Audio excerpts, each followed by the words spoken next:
Bueno, pues el día de hoy estamos dando a conocer a los COCODES de segundo nivel, a las instituciones gubernamentales que están presentes y no gubernamentales, así como hoy contamos con la presencia del Procurador de los Derechos Humanos, en donde les estamos dando a conocer algunos proyectos que se están ejecutando en beneficio de la población, no solo del casco urbano, sino del área rural,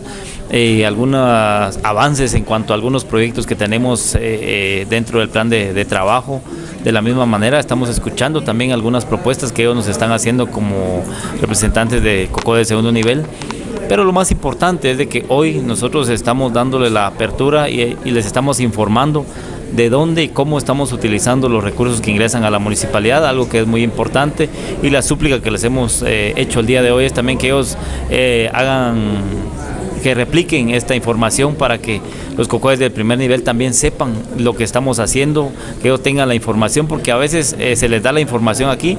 ellos se llevan la información y no la comparten. Considero que es de suma importancia de que ellos vayan a la comunidad, que hablen con los COCODES del primer nivel y que compartan la información que el día de hoy les estamos dando. Les hemos manifestado nuevamente la política que tenemos de puertas abiertas para poder entablar, para poder escuchar, para poder incluso